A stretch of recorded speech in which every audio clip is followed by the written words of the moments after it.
Chapter 20 is cardiac emergencies. Probably cardiac emergencies is what most people think we respond to the most frequently as heart attacks.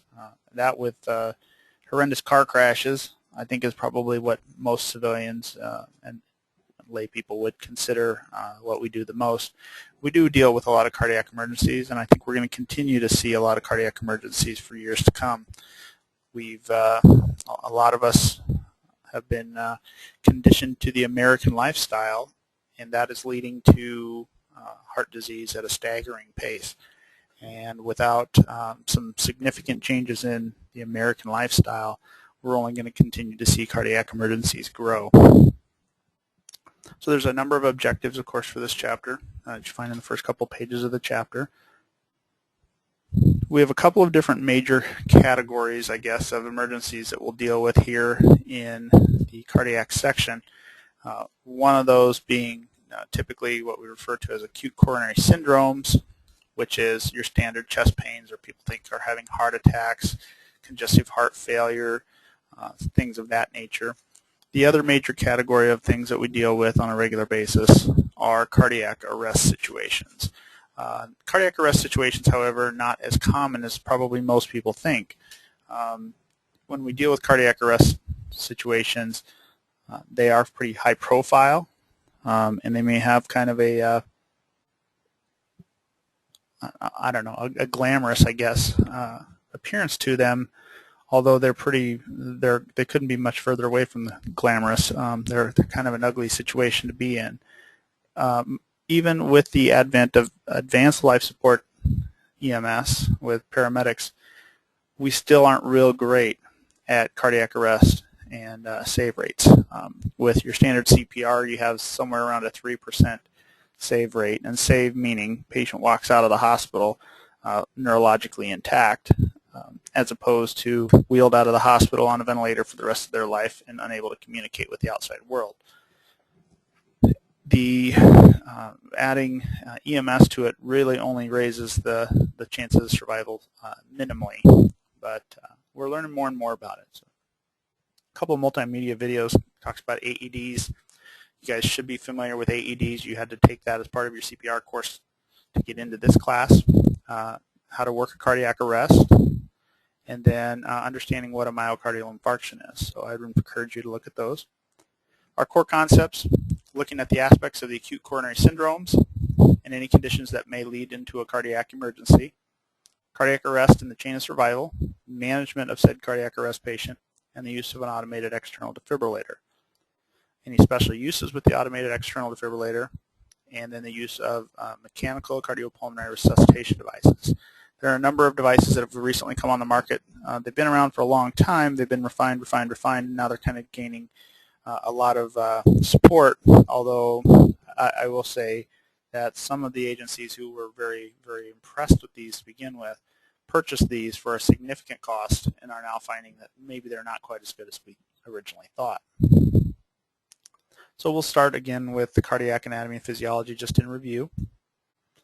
So to look at this, the major portion of the cardiovascular system is the heart. It is the largest part of it. It's the pump. And remember that the right side of the heart has to do with deoxygenated blood, the left side of the heart with oxygenated blood. We have two tops and two bottoms when it comes to chambers. The top chambers are receiving chambers called atria. Bottom chambers are called ventricles, and they're the pumping chambers that actually move the blood somewhere. There are 4 valves that are involved with this. The valves are on the inlet and outlet of the ventricles. They're not on the inlet of the atria. That's just happens from blood dumping in naturally. So we have the 2 cusped valves, which are the tricuspid and bicuspid, also known as the mitral valve. Remember, you can try it before you buy it.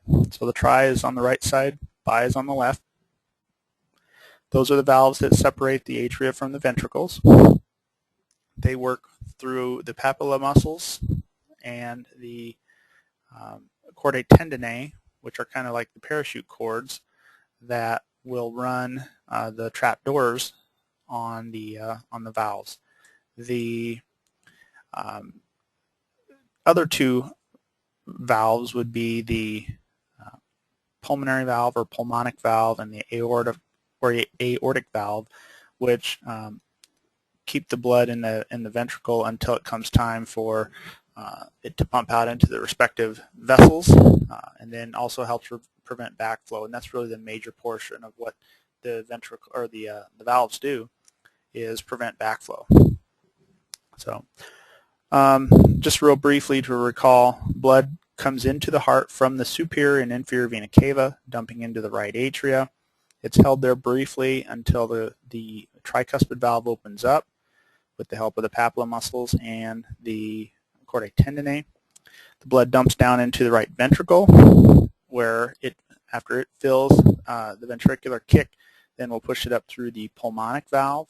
It's transported via the pulmonary arteries, which are one of the few times in which we have arteries moving deoxygenated blood, and it moves it to the lungs where it is reoxygenated, transported back to the heart via the pulmonary veins. And this is one of the few times in which the veins are carrying oxygenated blood. It dumps into the left atria, where it's held temporarily until the bicuspid valve or mitral valve opens up, drops the blood into the left ventricle, where it's held, and then once it fills and the heartbeat comes around, the heart then will pump it up through the aortic valve and out and through the aorta. When the heart goes to rest and those valves close, a little bit of backflow happens towards that valve, then the coronary arteries are filled.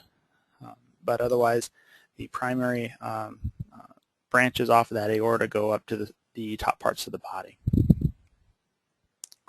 So again, just a real brief reminder of what the atria and the ventricles will do. We have the right and left atria, which are receivers, right and left ventricles, which are pumps, right side deoxygenated, left side oxygenated. Got to remember that in addition to the muscle, we also have electricity, and the electricity is typically generated from the sinoatrial node, or what's called the SA node, and it disperses electricity throughout the atria. Some of that electricity is reharnessed and convened in the atrioventricular node, or the AV node, where it's held just temporarily to give some time for the bottom or the ventricles to be ready to pump. And then it's shot down through what is called the bundle of His, which is the single line that goes down towards the ventricular conduction system, branches into the bundle branches, and then finally into the Purkinje fibers. And that's where the electricity then is dispersed to the ventricles. If we don't have the electrical system, the muscle system doesn't work on its own, and vice versa. We can have the muscle system not working. The electricity is there and it's firing, but it's all in vain. Nothing happens. So when we talk vessels, and then vessels include arteries, veins, capillaries, and then their connectors. So the smaller versions of arteries that connect to capillary beds are arterioles. Smaller versions of veins that connect to our capillary beds are venules. Remember, arteries are big, they're heavy, they're thick, they're used to high pressure.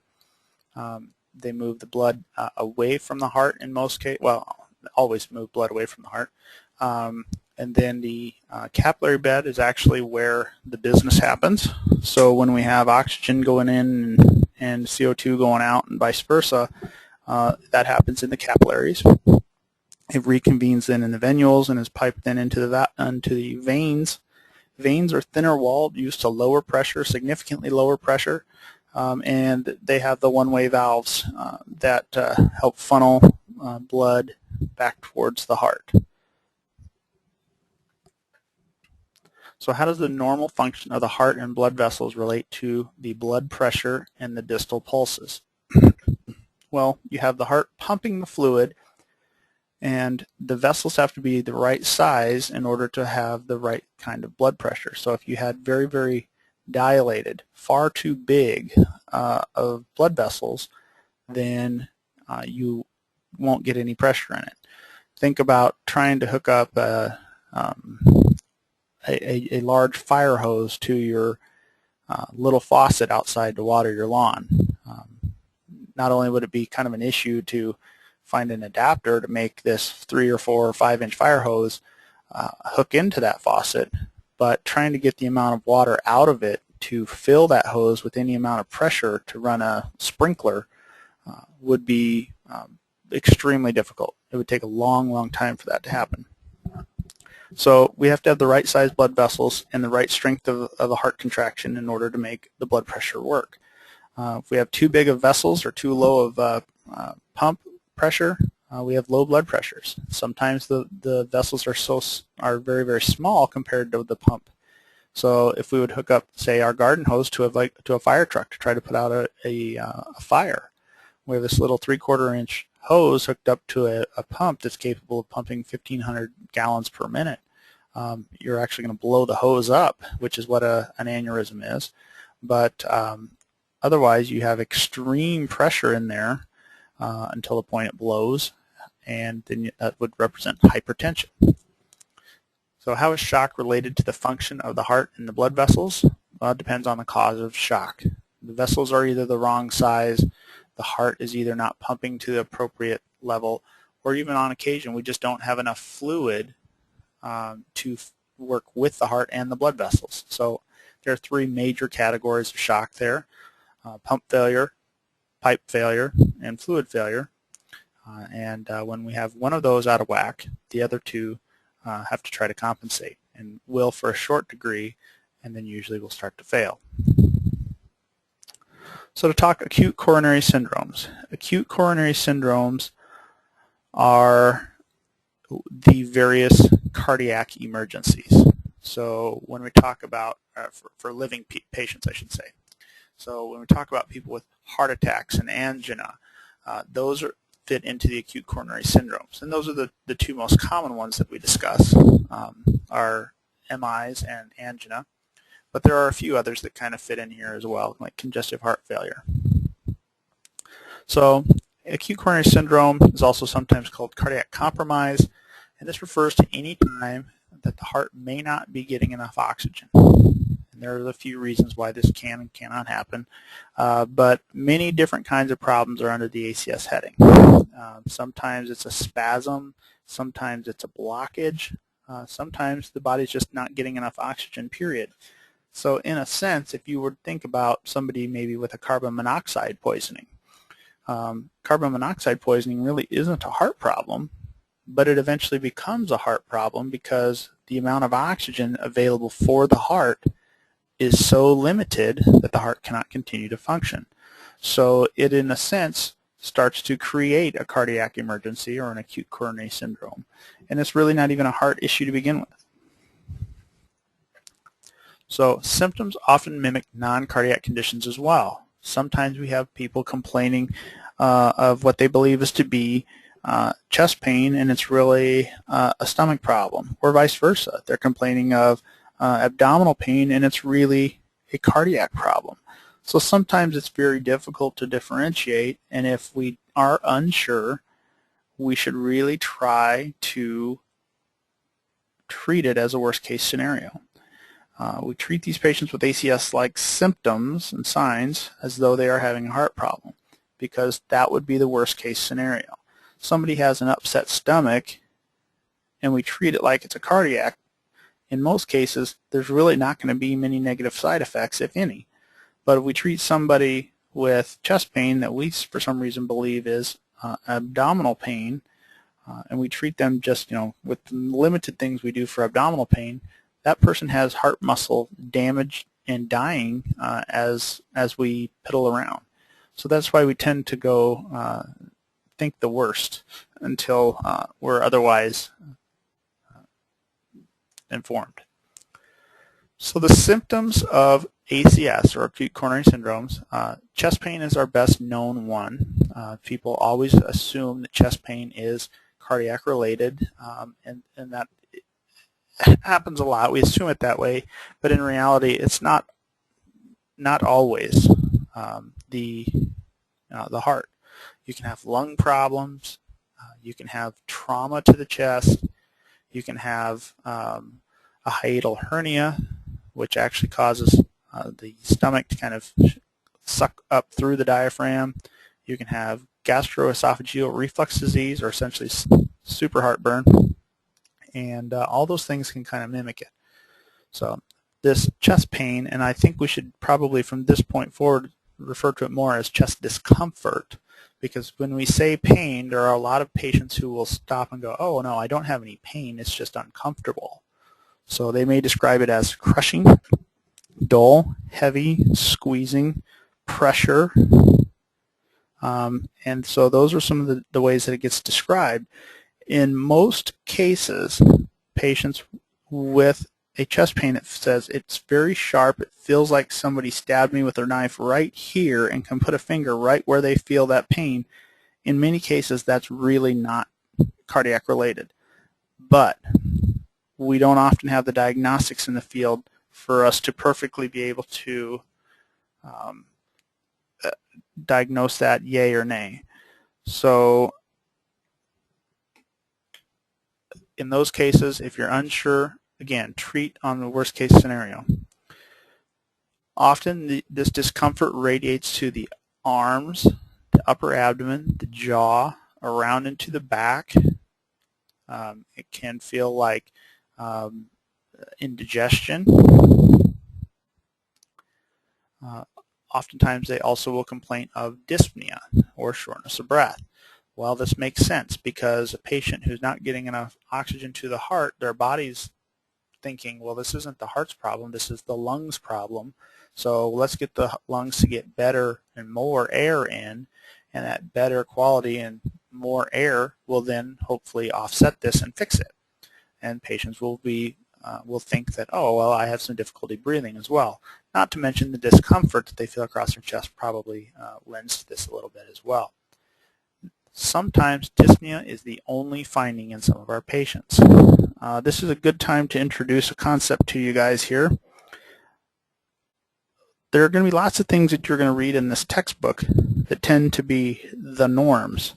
However, you've got to remember that a significant majority of your patients have never read your textbooks, so they may not know that's how they're supposed to react. Now, once in a while, we get the person that looks like they just picked up the textbook and read off all the signs and symptoms to us. That's fairly infrequent. But there are patients, every patient is different, particularly the elderly, the diabetics, and females often have something that we refer to as a silent MI, where they don't show the standard signs and symptoms of a heart attack. They simply maybe had, I just didn't feel good, I was a little indigestion, or I was a little short of breath, but now I feel like I'm better. But I'm just so tired and weak. And so sometimes that happens, and it's actually more common than many people would think. Other signs or symptoms, anxiety or a feeling of impending doom. If you respond to a patient who's complaining of chest pain and shortness of breath and they say, I think I'm going to die, 9 times out of 10, you probably should pay real close attention to what they just said, because they're probably not too far off. Now, they may not permanently die, but it's very possible that they could have a cardiac arrest. Nausea or pain or discomfort in the upper abdomen, epigastric pain. Remember, the heart sits basically on the diaphragm. The other side of the diaphragm, on the bottom side, the inferior side of the diaphragm, is the stomach, meaning there is just a thin layer of muscle between the heart and the stomach, and this could be a point of confusion. They may be sweating. In many cases, they're A, nervous, which causes them to sweat a bit, and B, they're probably secreting a few hormones that are going to try to kind of kick things into overdrive. They may have an abnormal pulse. They may be tachycardic, they may be bradycardic, and they may be irregular. May be very, very strong, may be very, very weak. Of course, it may be normal as well. They may have an abnormal blood pressure. In most cases, when we're talking heart attacks, which are MIs, or acute or unstable angina, we may be talking about patients who are complaining of a little bit of hypertension and maybe a headache. So our assessment, we're going to perform our primary assessment. and remember that our primary assessment has to do with assessing and treating any immediate life threats. Now, that doesn't mean that a heart attack, because we don't do a whole heck of a lot for it in the primary, isn't life-threatening. It is, but it's not probably going to kill you this second. But a lot of the things that we do, like providing oxygen and putting them in a position of comfort and checking their vital signs and so on and so forth, that helps us get them prepared for the treatments that they're going to need. We're going to obtain a history and a physical exam, a good sample history, getting a good OPQRST, and then using any other questions to help clarify. That will help us pinpoint some of the key information we need to make a determination. The physical exam, we want to look quickly at things like neck veins, because neck veins will be distended if there's increased pressure within the chest. That doesn't happen all the time with ACS patients, mostly with CHF, congestive heart failure patients. But that's one thing to look for. Look at the ankles and the lower back, see if there's any edema. We talked about in the respiratory section, well, congestive heart failure is actually a heart problem, and it can show up as some edema in those areas. Check out the abdomen. Does it have any signs or symptoms that there's abdominal problems going on versus heart problems? And of course, look at the skin. Check the peripheral pulses and so on and so forth. So treatment. Treatment for most patients with ACS includes positioning them in a position of comfort, and that's typically sitting up or close to upright, maybe semi-Fowlers. Loosening any clothing, so if they've got a tie on, loosen their tie, unbutton their top button. Maybe even ask them if they want to unbutton their top button on their pants or release their belt a little bit. That helps circulation a little bit more. Helps reduce some of that pressure and the uncomfortableness. Apply a high concentration of oxygen. In most cases with cardiac patients, if we're unsure, we'll treat them with a high flow concentration of oxygen. But if we've got decent vital signs, we have a pulse oximeter that's reading 94% or so, we might put them on just a couple liters by nasal cannula. If they look like crap, they feel like crap, they're sweaty, they're pale, we may want to consider, do we need to put them on that non-rebreather? But if they, for the most part, seem stable, a nasal cannula is probably appropriate. And then we're going to transport them. They're going to be kind of a high priority transport. We don't want to have patients sitting around on scene for too long. Patients who are having cardiac-related emergencies often have a very limited amount of time to get to a certain type of treatment that they can save some of that cardiac muscle. And there's a mantra or a saying they use in cardiology, which is time is muscle. The longer you mess around, the more muscle they lose. Additionally, if you're trained to and equipped to and authorized to obtain a 12-lead electrocardiogram or ECG. This is also sometimes called an EKG. It means the same thing. It's just two different options for abbreviating it. And then follow that local protocol as to whether to transmit it to a hospital for interpretation. EMTs cannot read a 12-lead. There are a lot of places out there that are doing 12 leads now and transmitting them to the hospital ahead of time. And the purpose behind that is if you get a 12 lead transmitted to the hospital and the doctor there can read it and say, yes, this person's having a heart attack, they can call the cath lab, cardiac cath lab, which is the diagnostic team from surgery that can come and take a look at this and get them there. So by the time you're rolling in the door, they're almost ready to take this person back. And again, with that time is muscle thing.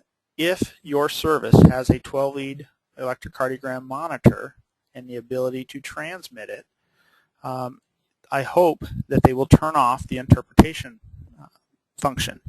There's a computer function that most of these cardiac monitors have that it will print out at the top of the 12-lead what the monitor sees, what the monitor believes. And a lot of times it'll say suspect acute MI. And most times it's wrong. So the problem with this is, for the most part, people will do these 12 leads. It prints out. They get their panties in a wad, and then people get overexcited and do stupid stuff. So the best thing for BLS services to do is to turn these stinking things off. Don't have the readout on there of what the computer thinks it is. Just print the 12-lead EKG. Let people trained in interpreting them interpret them, and hopefully you can transmit these to the hospital. Some cases now we're even bypassing certain hospitals and going to different hospitals because the other hospitals have better capabilities to handle patients with these sorts of emergencies. So if we have a patient who needs a cardiac cath lab, they can't go to every hospital. Every hospital does not have a cardiac cath lab. They need to go to larger hospitals. So in a lot of cases, we are developing protocols now that are saying, we're not taking you to the closest hospital, we're taking you to the closest appropriate hospital that can handle your condition. Additionally, you may be able to assist a patient in taking one of their nitroglycerin. If you are going to be a Nebraska provider, you'll need to take an additional, some additional training on certain medications. But in most cases in which you're just assisting a patient, either on Nebraska or Iowa side, you can assist a patient in taking their own nitroglycerin. Different states have different requirements as far as if you can carry it on your ambulance and give it. So nitroglycerin is indicated for patients with chest pain, a history of cardiac-related problems, and they have nitroglycerin prescribed to them. They have it with them, and you have the authorization from medical control to help administer or assist them. We should use the term assist that patient in taking that. The nitroglycerin is not a one-time, it's not a one-size-fits-all. It doesn't fix all chest pains. It works mostly on people with cardiac-related chest pain. There are some people who take a type of nitroglycerin every day, and they use it to help maintain blood pressures and so on and so forth. But people that have those little bottles of nitro, or they may have a little spray of nitro, they carry that in cases of emergency. And there are some contraindications for using nitroglycerin. Number one, they have hypotension, so their blood pressure is lower than 90 or 100, and you should consult what your local protocol says. In general, if their systolic blood pressure is less than 100, don't give the nitro. Unless your protocol says something different, don't give the nitro. It's going to drop their blood pressure. If you drop their blood pressure and it's already 100 and now that drops to 80, we could end up with an unconscious patient. Also, if the patient is taking Viagra or another erectile dysfunction drug within the last 48 to 72 hours, so Levitra, Cialis, Viagra, they should not receive nitroglycerin. Those drug classes, nitroglycerin and the erectile dysfunction drugs, do the same thing in different parts of the body. So if you dilate all of the blood vessels in the body at one time, there is not enough blood in your body to fill them all. The patient goes unconscious, and in numerous cases, the patient dies. So, indications for administering aspirin. Aspirin is another one that in both sides you can generally assist the patient in taking, and you can possibly even carry that on your ambulance. This is a relatively safe drug for you when used in acute coronary syndromes. The patient has chest pain, they have the ability to safely swallow the medication, or they can chew it up, and they need to be able to chew it up in most cases because we don't carry water for them. We don't usually ask them to swallow the pills whole, but they need to have the ability to swallow to keep them from choking on it. We don't just drop a couple 4 aspirins in their mouth and expect them to suck it down when they're unconscious. You also have to have authorization from your medical control, either online or via protocol. Contraindications for patients to take aspirin. They cannot swallow. They're unconscious. They're allergic to aspirin, and aspirin is one of the #1 top medications that people are allergic to. They have a history of asthma. Asthma can be set off, asthma attacks can be set off by aspirin. And then the patient's already taking other anti-clotting medications. They may be on a drug called warfarin, which is also called Coumadin, Plavix, There are a number of other medications that are on the market that help prevent clotting or to slow their clotting. If you are in doubt, a couple of aspirins for a patient that's already taken an anti-clotting agent, a couple of aspirins is not going to hurt them. But if they've already taken it, they've say had a couple before you arrived, or they are taking their warfarin already today, you can probably hold it. But if you're ever in doubt, go ahead and give it. It's not going to do much.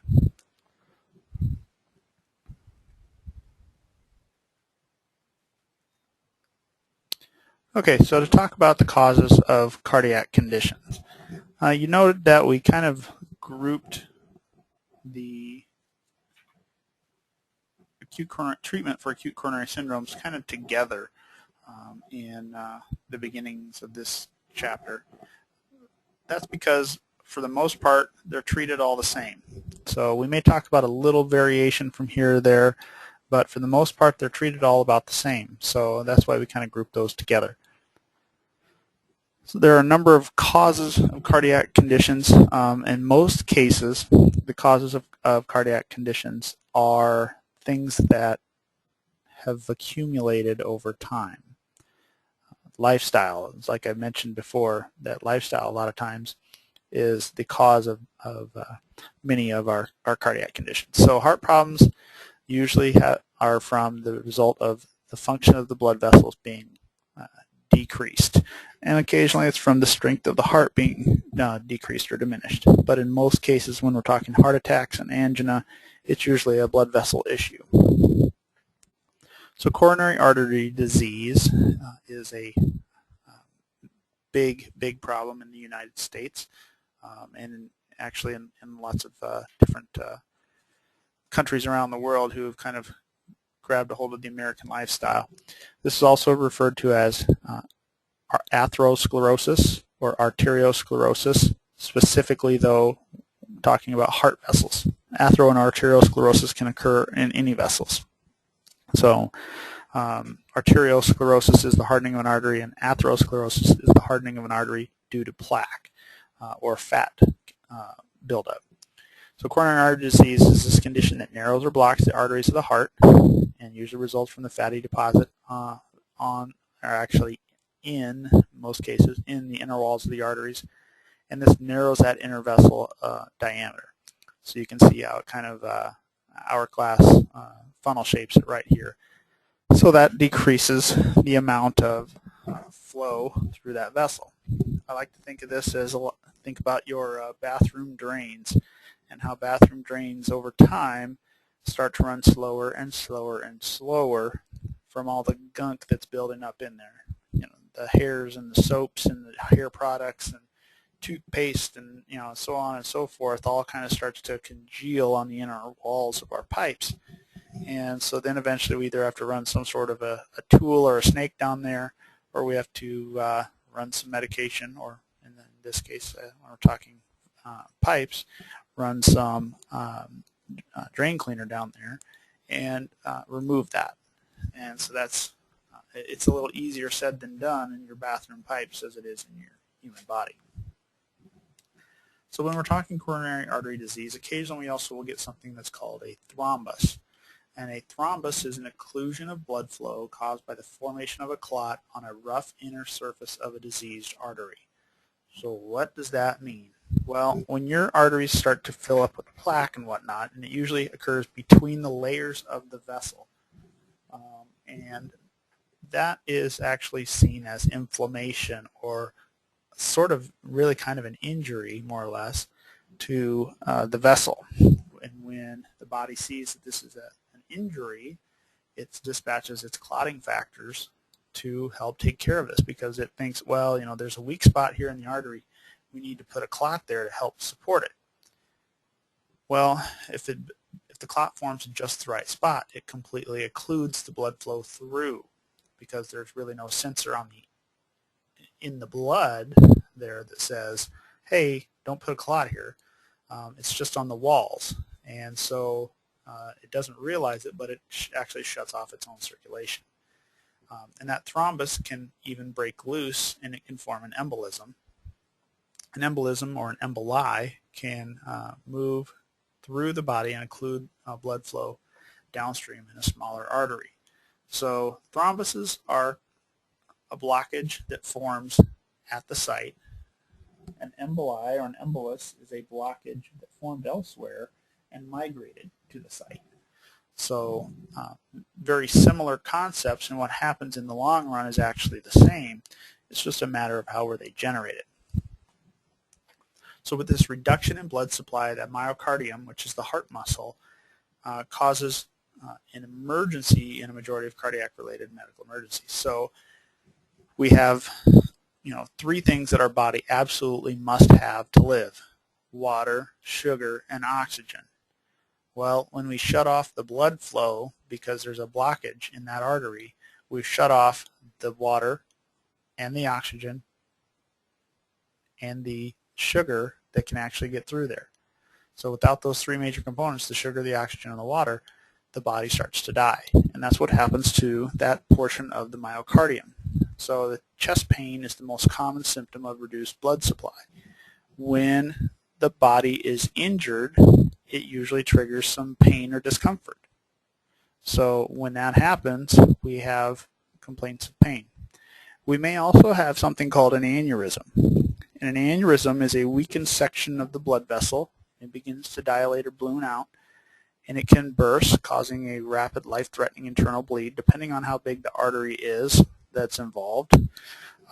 You can see examples of aneurysms on old garden hoses. Well, usually right around either end of them, you typically will see this, where the weakened inner walls of that hose start to break down and water starts to get in between them and it causes it to balloon outward. Occasionally, and hopefully nobody's had to do this, but occasionally you see people running around on tires that have this big bleb almost protruding out of the side of the tire, which is incredibly dangerous, but that is an aneurysm as well. So part of the wall is broken down and part of the content is trying to leak through it. So if you have an aneurysm in a major artery, such as a carotid artery or a femoral artery, even a brachial artery, and especially the aorta and its various parts, you very quickly will see people go downhill. If a person were to completely transect, which means completely rip apart their aorta, they would bleed out their entire blood volume within 30 seconds. It would bleed out into their chest. So 30 to 60 seconds of life is all that this person has left if that sucker blows completely and fully. If it's a slow leak, they obviously have a little bit more time. So with that being said, you could be sitting out in the ambulance garage or the ambulance driveway of the hospital, the biggest, baddest hospital around. This person blows that major bleed of their aorta. They're done. Doesn't matter that that's the best medical center known to man. There's no saving them. Occasionally, we also have electrical malfunctions of the heart. More times than not, electrical malfunctions of the heart tend to be as a result of just aged parts. So when we get older and older and older, we hear about people with things like atrial fibrillation, and that's a case in which the person's SA node, sinoatrial node, is just worn out. It said, I've done this for 85 years, and I need a break, and I'm done. And it quits. Occasionally, it's also, I had a heart attack a year ago, 2 years ago, 10 years ago, something like that, and that specific part of the heart was in the heart attack, and that weakened that part of the heart that does the electrical conductivity. And so it may have to have something different. They maybe have to have a pacemaker. Maybe they have to have a defibrillator. So these people can have all kinds of things called dysrhythmias. Dys meaning bad rhythms. So they have bad rhythms of the heart. And this can be either bradycardia, tachycardia, very irregular things called heart blocks, and so on and so forth. And these rhythms may be present when there is no pulse. So another moment to kind of preach on this. I know I've said it before. We treat our patients, not our diagnostic monitoring devices.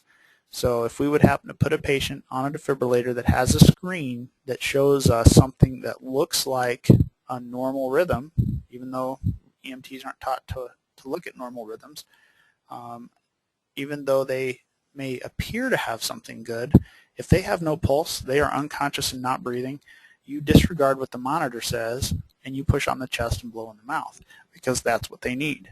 Your defibrillator won't allow it to discharge, but they don't need the defibrillator anyway. They just need the blood to move around. When people need a defibrillator, and we'll get to this, but when they need a defibrillator, they need to stop a certain type of action, and this is not that one. So some mechanical malfunctions of the heart. We'll talk about our big three here. Angina pectoris, acute myocardial infarction, and congestive heart failure. So angina, AMI, and CHF. So angina pectoris, or pectoris, this is chest pain caused by an insufficient blood flow to the myocardium. This is typical in people with narrowed arteries due to coronary artery disease. And the pain usually during times of increased myocardial oxygen demand, such as exertion or stress. That's kind of a key point there to kind of think about and keep that in mind for a moment. Angina pectoris is usually short-lived. We usually don't have people complaining of angina much more than 5 or 10 minutes after they stop their activity and rest and probably pop a nitroglycerin. Angina pectoris can be kind of a warning sign, kind of the warning shot, hey, you're fixing to get the next guy down the line here, which is acute myocardial infarction, or an AMI. With that being said, note that not all people who have AMIs had some sort of a angina before that. So with the AMI, people can be apparently normal one day and the very next day they're suffering from a heart attack. Not all heart attacks lead to cardiac arrest, and in some situations the patient has an MI and never even knew about it, and it's not until they went to a doctor next year for their physical that the doctor said, hey, we should probably do an EKG on you just to be safe, and all of a sudden it shows up that, hey, there's evidence that you have a scar on your heart from having a heart attack. Well, I'll be darned. So AMI, acute myocardial infarction. Acute means immediate or not long-term. Myo is muscle, cardial is heart, infarction is death. To infarct is to die. So the death of the portion of the myocardium due to a lack of oxygen. And coronary artery disease is usually the underlying reason for this. Occasionally there are other weird things that happen, but in most cases it's from coronary artery disease. There are some instances in which you get something called an air embolus, or even if you broke off a solid embolus. We'll say some freak accident occurs, somebody stabs an old lead pencil into your arm, it gets into your circulation, migrates through your heart, and then blocks a coronary artery. That could actually cause a myocardial infarction because there's this piece of whatever stuck in there blocking it. And it's actually, you might have the cleanest, nicest vessels on earth, and it just is sort of a freak deal. Congestive heart failure. Congestive heart failure is inadequate pumping of the heart, and often this will be as a result of, or as it shows on the slide here, a complication of an AMI.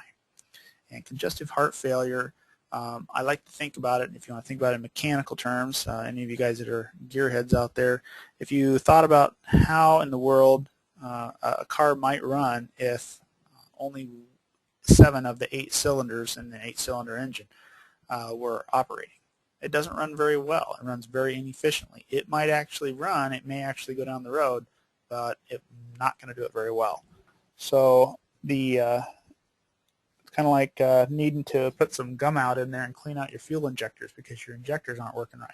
So oftentimes this leads to an excess of fluid buildup in the body.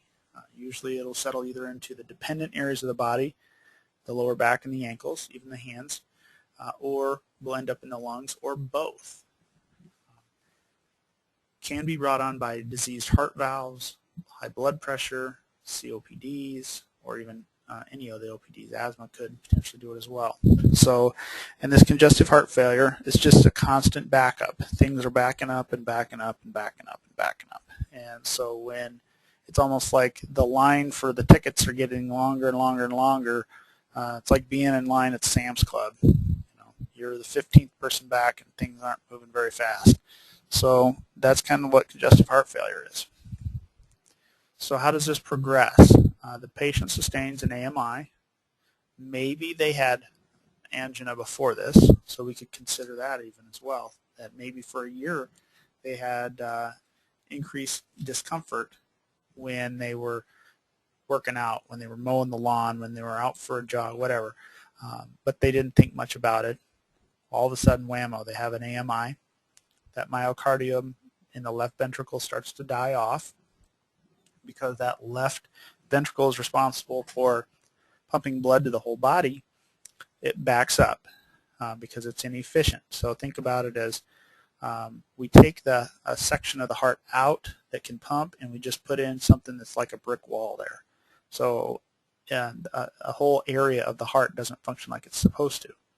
So this blood backs up. Where does the blood come to the left ventricle from? It comes from the lungs. So if it came from the lungs, it's going to back up into the lungs. And if that blood backs up into the lungs, eventually some of that water is going to start to seep across the membranes and get into the alveoli and get between the alveoli and the capillaries. If this is left untreated, then sometimes it will back up even further. So where does the blood from the lungs come from? It comes from the right side of the heart. And so it can back up into the right side of the heart.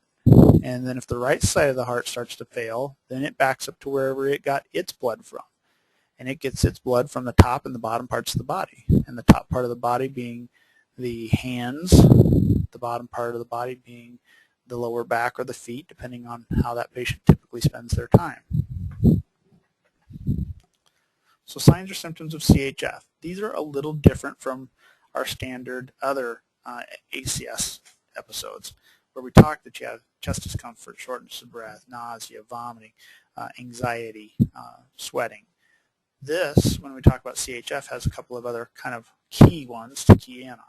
Tachycardia. These people are almost always tachycardic. The heart's trying to keep up.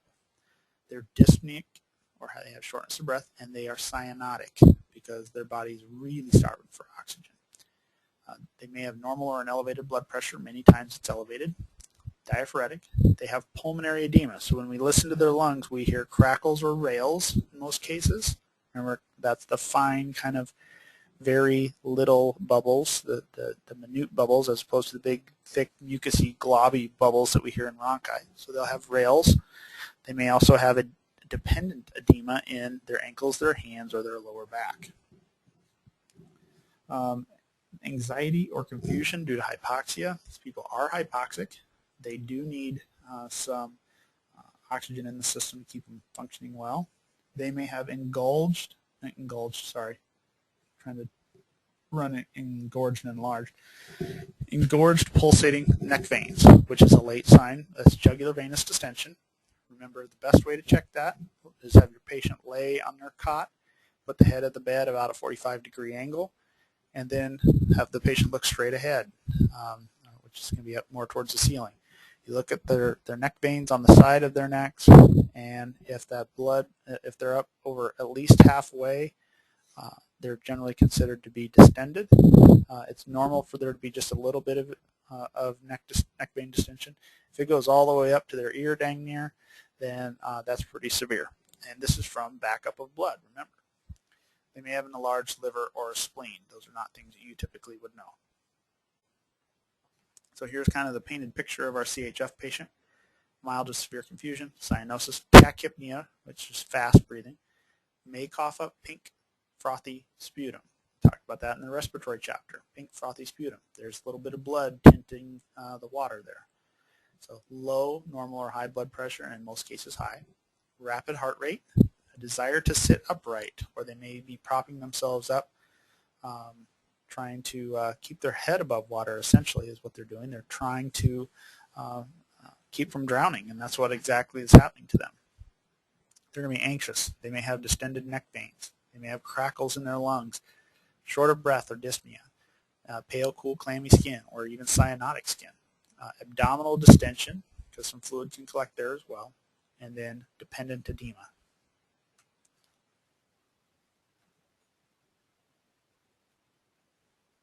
All right, cardiac arrest.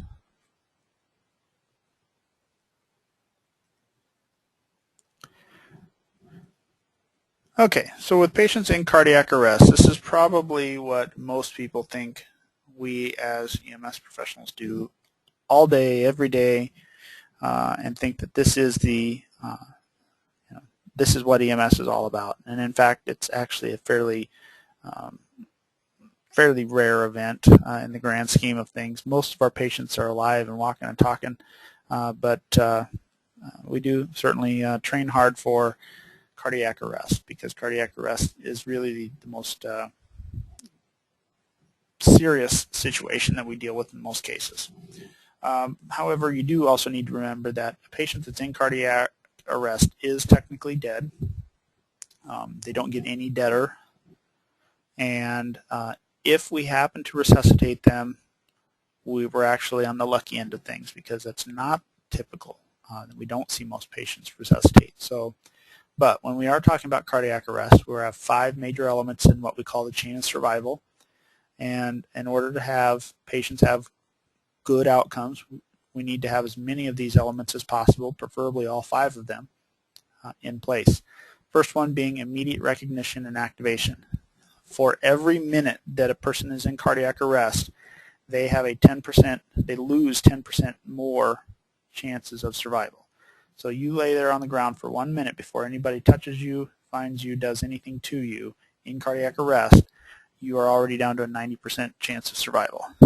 You wait 10 minutes, you basically have almost a 0% chance of making it before anybody does a thing for you. The sooner somebody finds you, makes a phone call, and starts pushing on your chest and blowing in your mouth, or maybe just pushing on your chest depending on who finds you, the greater chance you have of survival. So they have to find you, they have to recognize the situation, and make a phone call. This can be difficult in this day and age, because there are a lot of times people don't want to get involved. It's none of your business. Keep your nose out of mine. And that's unfortunate. So immediate recognition and activation. Secondly, early CPR. This is where teaching the lay public CPR is so critical and crucial. There is not an ambulance on every block. There are not EMTs and paramedics in every building. So having lay persons trained in CPR, it gives that patient a bit more of a chance. They extend that window of opportunity for resuscitation. So we've seen a lot of changes in CPR over the years, and now we're to the point in which lay people are taught, don't worry about blowing in their mouth, just push on their chest. You push on their chest, you move the blood around and around, and that keeps the brain fed. It keeps the heart fed long enough for the person to hopefully get some professional assistance. Understand that CPR, even when done at its best, is about 1/3 as effective as your actual heart beating. So we have to do as good as quality CPR as possible in order to give that person that fighting chance. Rapid defibrillation. So this was big a number of years ago, was getting AEDs all over the place, and this is still kind of a big push, although it's becoming more mainstream. If you have a fire extinguisher, you have an AED. That's kind of almost become a standard. So rapid defibrillation, having an AED. Please note the way that is spelled. It is defibrillation. Defibrillation.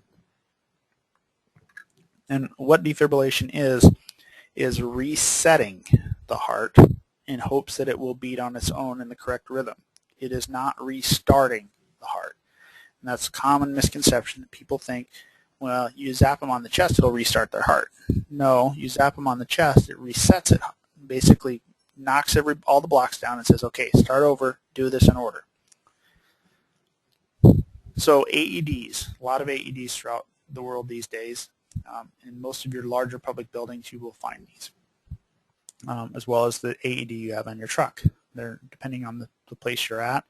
Maybe all the fire trucks have them on them. Maybe all the police cars have them. So, effective advanced life support. So this is when we get paramedics involved. Maybe it's not until they get to the emergency room that they get involved. So we're in a very, very small community. We're only an EMT level ambulance. We don't have paramedics at our disposal.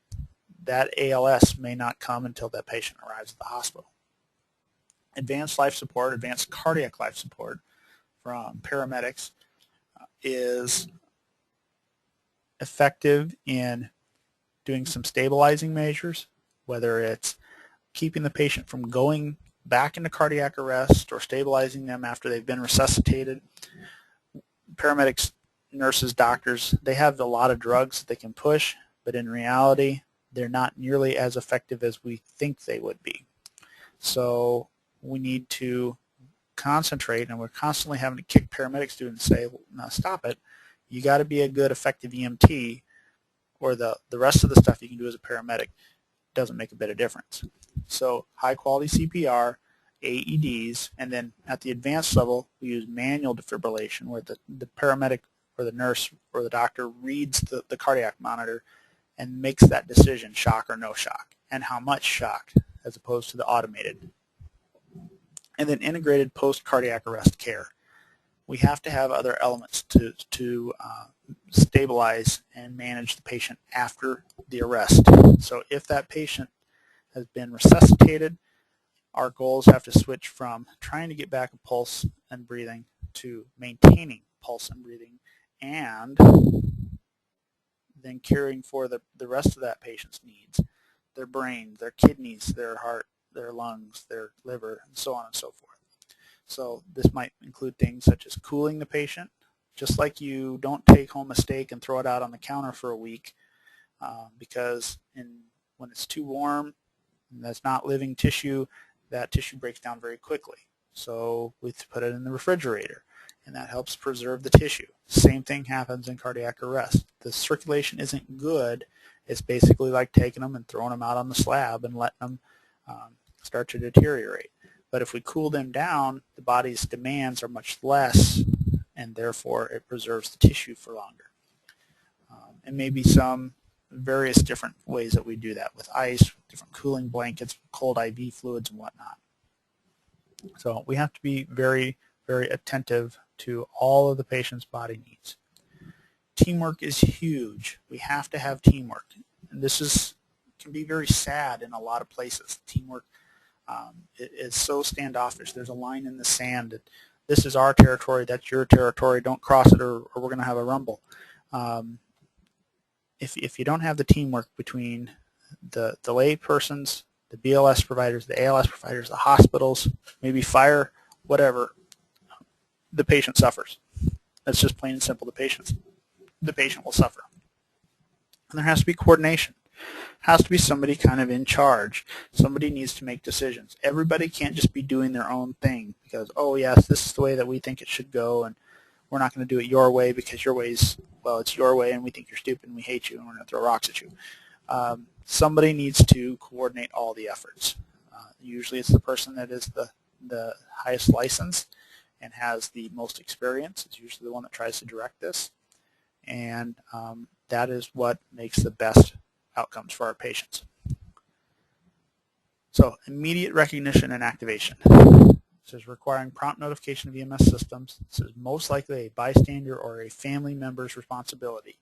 Somebody is going to have to notice that this happened and then do something about it.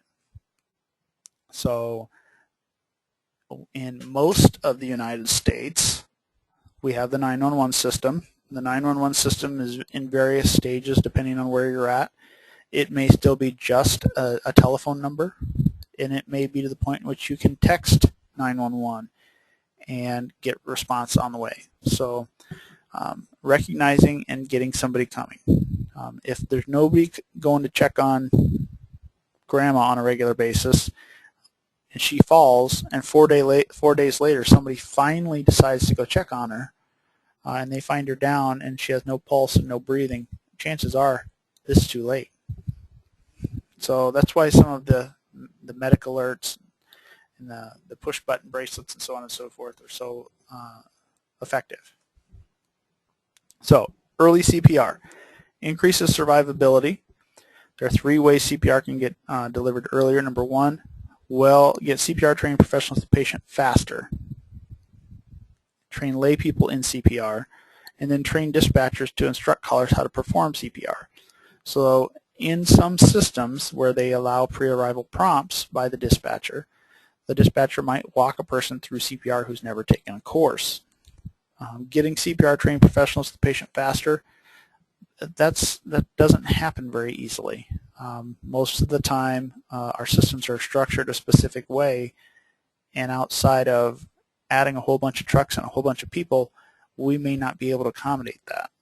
Lay people CPR is still very, very popular, but there are still tons of people who don't do anything. High schools have started to adopt rules saying that CPR has to be taught in the high school before somebody can graduate. This has been an issue both in Nebraska and in Iowa, that they want high school seniors to have at least taken CPR at one point before they graduate. So in the case of an emergency, they will have retained something. It may not be a current card, but they'll have retained something. Oh yeah, I'm supposed to open their airway, check for any signs of life, and then push on the chest. And hopefully they will retain that, and that will increase our pool of people who are comfortable with CPR. Rapid defibrillation. The sooner the defibrillator arrives, the more likely the patient will survive the cardiac arrest.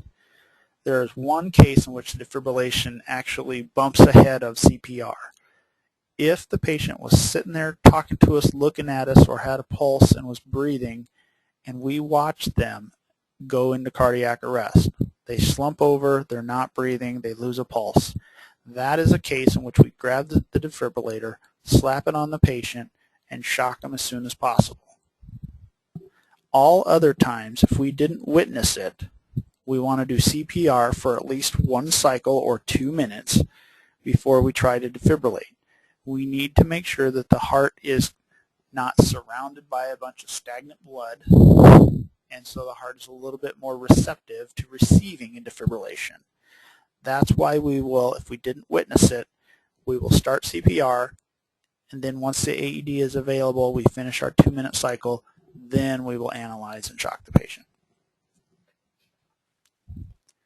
Effective advanced life support, like I said, paramedics, doctors, nurses, and you don't have to have paramedics on your service. You can do a tiered response, and a tiered response might be the next town over might have paramedics, but you don't, and you're going on a cardiac arrest. Maybe there's a dispatch system set up that says anytime that the patient appears to be unconscious, have trouble breathing, or chest pain, the paramedics are automatically sent.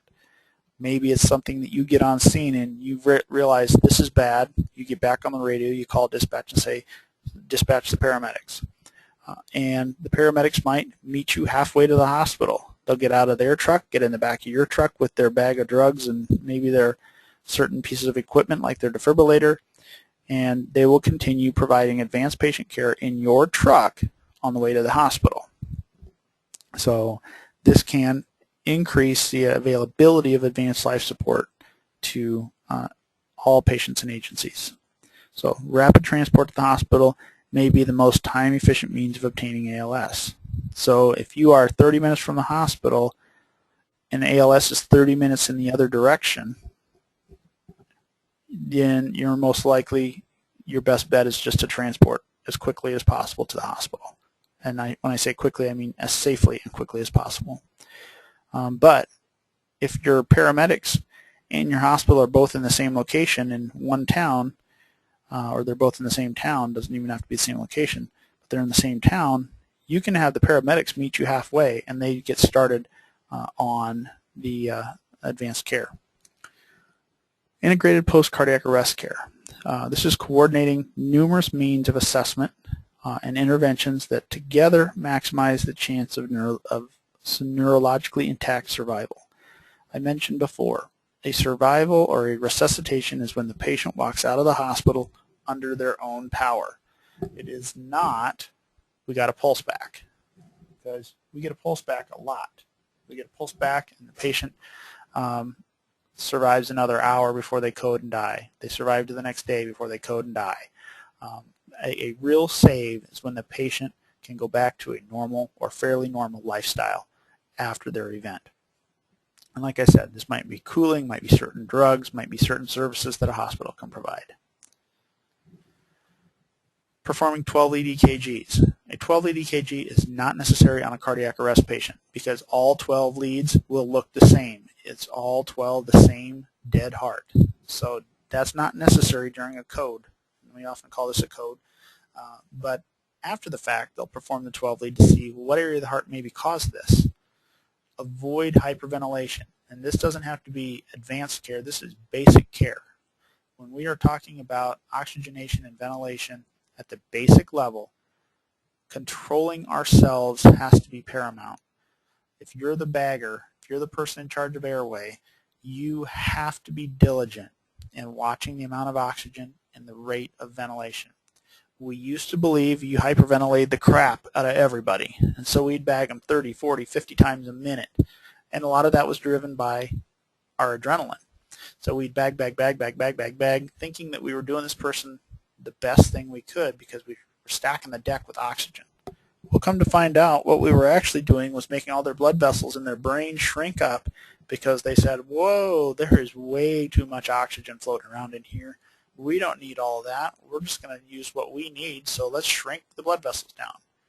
Well, when you shrink blood vessels down during a cardiac arrest or after a cardiac arrest, the brain is starved. So bagging them at that 10, 12 times a minute, that is what that patient needs in most cases. There is one major set of emergencies, brain injuries, that we do kick up our respiratory rate just a little bit. We're talking like 16, 18 times a minute that we kick the breathing rate up just a little bit because that actually has been shown to be helpful. All the rest of the times it's harmful. Managing treatable causes of cardiac arrest. Maybe we got called for a patient in cardiac arrest and come to find out they're diabetic and their blood sugar was 0. There's something we can do about that. Maybe not at the EMT level, but there are things that can be done. So, and then possibly inducing hypothermia. We've talked about that. So the management of cardiac arrest. The EMT provides 2 major links in the chain of survival, both early CPR and rapid defibrillation. Those are the things that EMTs need to be good at. So when we're talking treatment, number 1, standard precautions. If you've never been on a cardiac arrest, it is a messy situation. There's a lot of garbage made, and there's a lot of fluids and substances floating around. So whether that's vomit, spit, blood, feces, urine, whatever, there's always things floating around. Standard precautions, you need to have face protection on, and you need to have no less than gloves on. So ALS when available.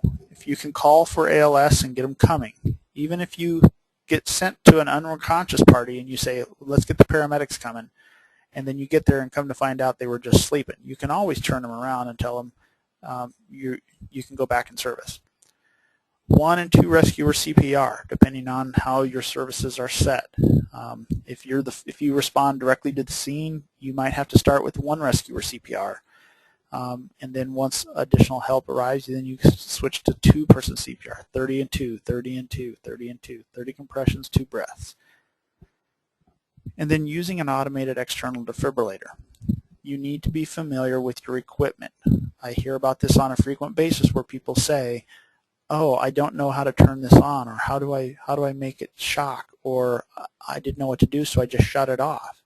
You need to know your equipment before you have to use your equipment.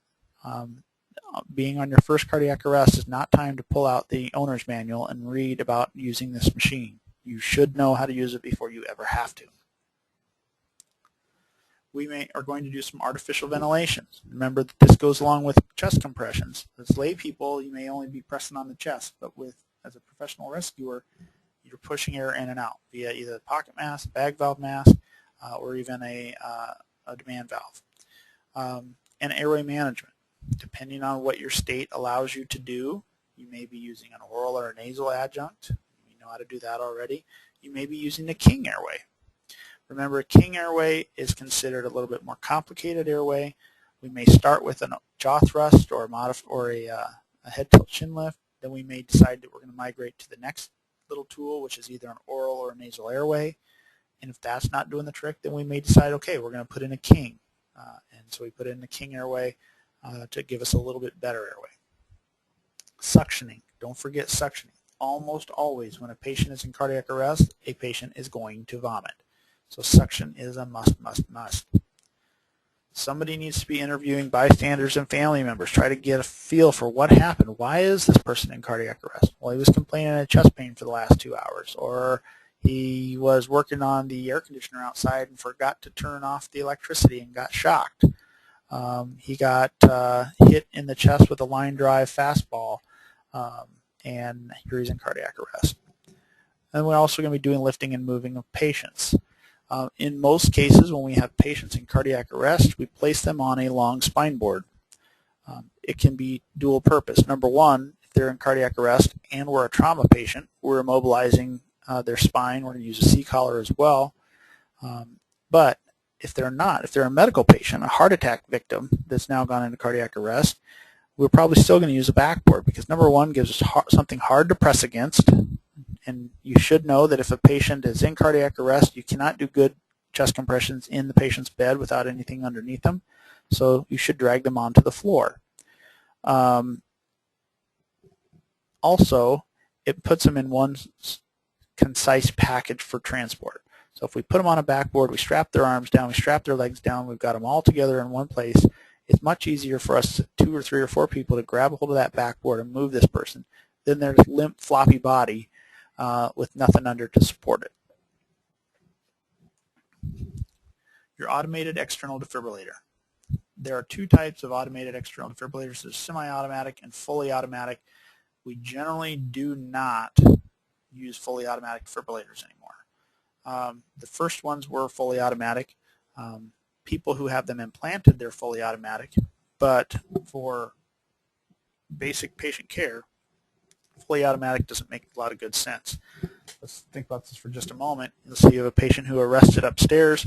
You go upstairs, you put them on, maybe you carried the cot upstairs, which is made out of metal tubing. You put this patient on your metal cot, and you start to cart them down the stairs, and you get halfway down, and you hear all of a sudden the machine says, "Charging, stand clear." Well, you're only halfway down the stairs. If you keep holding on to the metal cot when the patient gets shocked, guess what? You get shocked too. So most of the time, fully automatic is not an EMS anymore. And we have semi-automatic. Semi-automatic means you basically have to push the trigger. You have to pull the trigger to make them actually defibrillate. So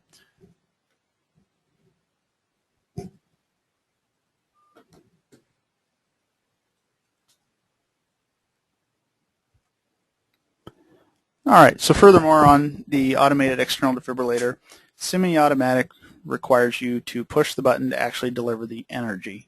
So both machines require you actually to put the patches on and turn on the power for the machine, but the difference is whether or not it shocks on its whim or on your choice when it shocks.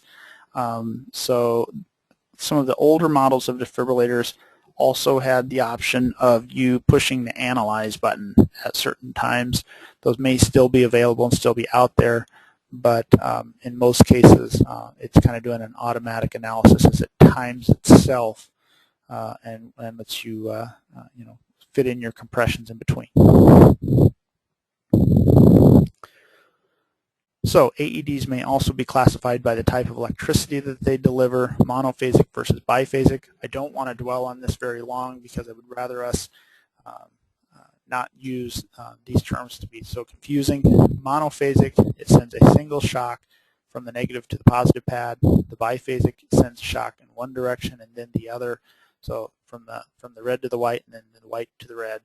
And basically what that does is it smacks the heart from both sides, knocks out any of that nonsense that's going on, and then it hopefully gets the heart to start up in sequence again. Biphasic is the newer, gooder, better thinger. So AED, it analyzes the cardiac rhythm. what this analysis does, and this is an example of one of those defibrillators that has an analyze button. This defibrillator also can be set up to just do it on its own and skip that step, but some of them, like I said, still have that analyze button. What the analysis does is it scans for electricity in between those pads, and it interprets that electricity and looks for a consistent pattern. Okay, a patient that's in what we call ventricular fibrillation, which is the heart rhythm that defibrillation works on, it defibrillates them if they're in fibrillation. So if they're in ventricular fibrillation, it's complete electrical chaos, and it looks like just static, almost like you just took your pen and started scribbling back and forth real quickly on a piece of paper. There's not a nice, clean, pretty pattern to it that you're looking to knock out.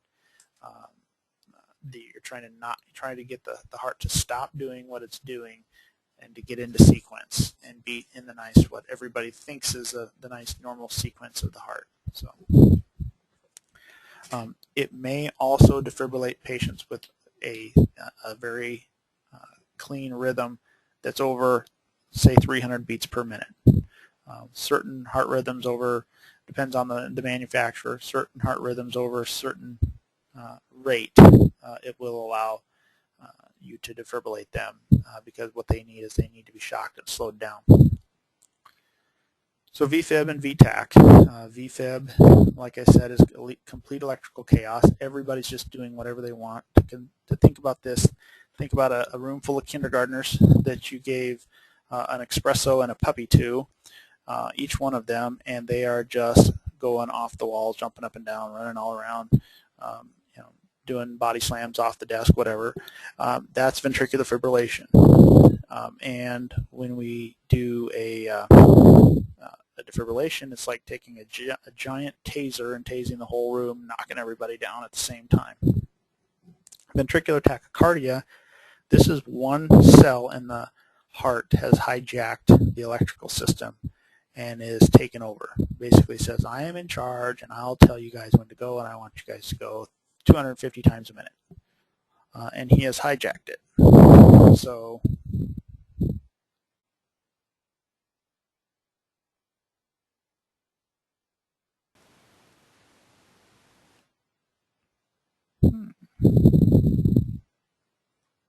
interesting.